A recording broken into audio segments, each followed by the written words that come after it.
এই দীর্ঘ সময়ের যাত্রায় আমরা কিন্তু ইতোমধ্যেই HTML এর একেবারে শেষ প্রান্তে চলে এসেছি। এখন আমাদের শুধুমাত্র টেবিল, ফর্ম এবং ছোটখাটো আর দুই একটা HTML ট্যাগ শিখলেই হবে। তো আজকে আমরা শিখব টেবিল।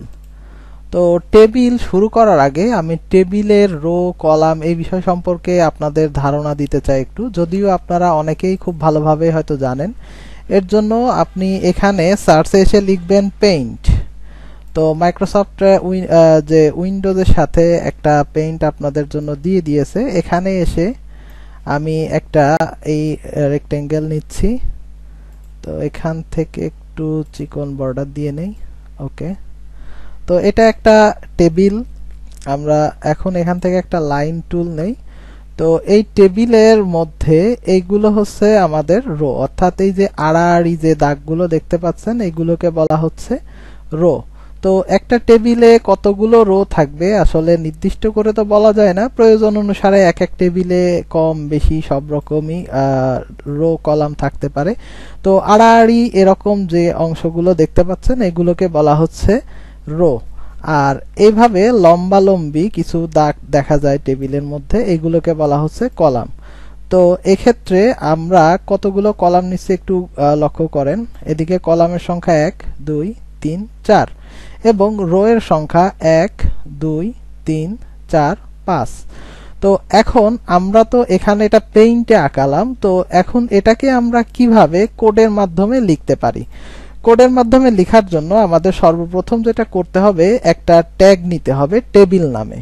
তো টেবিলের মধ্যে আমি বলেছি যে আমরা এই যে আড়াআড়ি যে ঘরগুলো দেখতে পাচ্ছিলাম সেইগুলোর নাম হচ্ছে রো। তো এখানে রো এর সংখ্যা হচ্ছে 5টি। তো এখন আমরা যেটা করব যে এখানে TR একটা টেবিলের মধ্যকার একটা ট্যাগ, টেবিল রো, এটা শর্ট ফর্ম। তো এখানে আমাদের টেবিল রো নিতে হবে এবং রো এর মধ্যে প্রত্যেক রোতে আসলে কতগুলো কলাম রয়েছে সেগুলো উল্লেখ করতে হবে।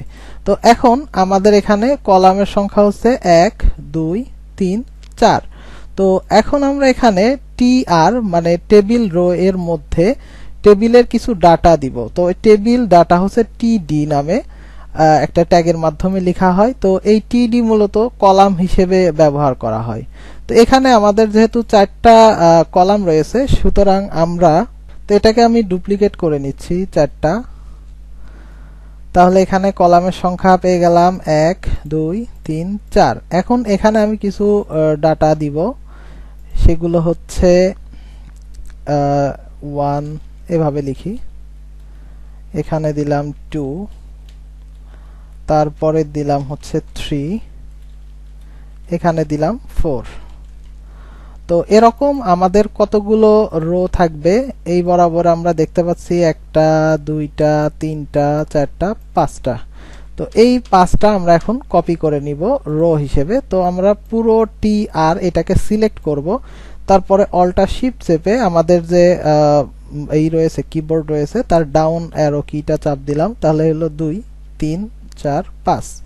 তো আমাদের কিন্তু এখানে 5টা রো ক্রিয়েট করা হয়ে গেছে। এটাকে আমরা সেভ করব এবং আমাদের যে ব্রাউজার রয়েছে সেখানে এসে দেখব যে আসলে আউটপুটটা কেমন আসলো। কিন্তু এখানে কিন্তু টেবিলের কোনো দাগ আমরা এই মুহূর্তে দেখতে পাচ্ছি না, কিন্তু এটা টেবিলের যে ফরমেশন অনুসারে আমরা লিখেছি সেভাবেই কিন্তু আসছে। তো এখন যেটা করব যে এখানে টেবিলের মতো এই দাগগুলো যেন তৈরি হয় সেজন্য আমরা এই টেবিলের যে ট্যাগ রয়েছে তার মধ্যে একটা অ্যাট্রিবিউট লিখব যার নাম হচ্ছে বর্ডার। তো বর্ডার ইকুয়াল ডাবল কোটেশনের মধ্যে দিলাম 1 লিখে এখন যদি সেভ করি তাহলে এখানে দেখতে পাচ্ছি যে প্রত্যেকটা কিন্তু আলাদা আলাদা ঘর তৈরি হয়ে গিয়েছে এখানে। তো এরকম টেবিল আমরা ক্রিয়েট করার পরে অনেক সময় আমরা অনেক লক্ষ্য করি যে টেবিলের কিছু জিনিস হয়তো কম থাকে, যেমন আমরা আবার একটু টেবিলটা নতুন করে আঁকাই। তো এক্ষেত্রে হয়তো আমরা এখানে একটা রো নিব। আচ্ছা, আমি এটা আবার নতুন করে যেহেতু আঁকাবো, নতুন করে একটা এরিয়া নিয়ে নিচ্ছি, এর মধ্যে লাইন নিব একটা। তো প্রথম যে এরিয়াটা নিচ্ছি এখানে একটু বড় করে নিলাম, তারপরের গুলো একটু ছোট ছোট করে নিচ্ছি। তো এখানে দেখেন আমরা হচ্ছে একই রকম ভাবে এখানে রো গুলো ক্রিয়েট করলাম।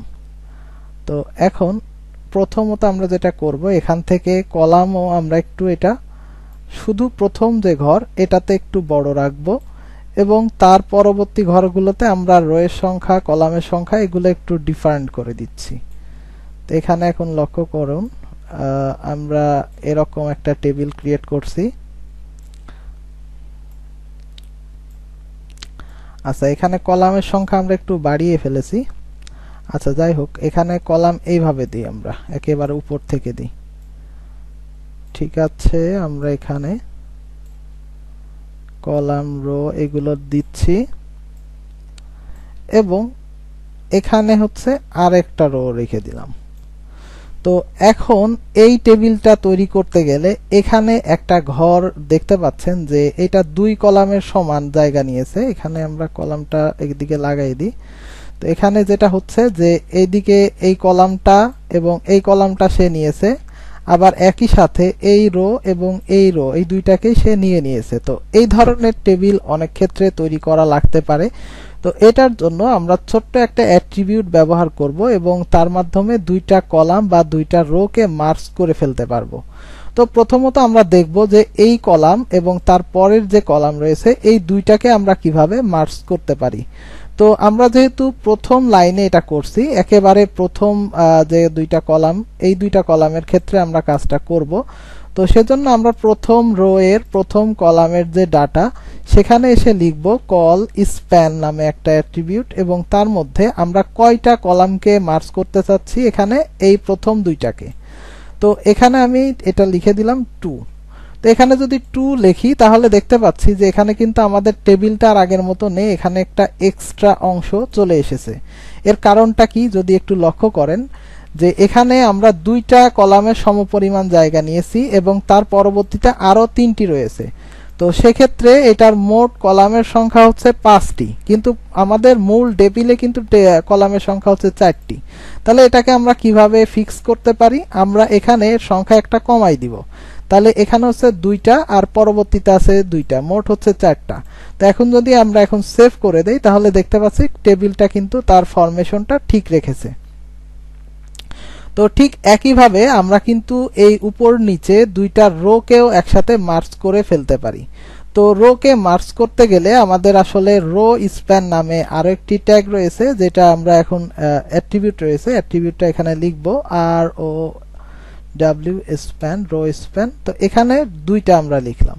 তো এখানে লিখে সেভ করার পরে এখানে একইভাবে কিন্তু আবার টেবিলটা ভেঙে যাচ্ছে। এর কারণটা কি, যে আমরা এখানে 2টা রো কে মার্জ করেছি। তাহলে এখানে 2টা রো এর জায়গা নিচ্ছে শুধুমাত্র এই একটা ডাটাতে। তাহলে আমাদের এখানে রো এর সংখ্যা একটা কিন্তু অতিরিক্ত হয়ে যাচ্ছে। তো এর জন্য আমরা পরবর্তী রো এর থেকে একটা ঘর নিয়েছি।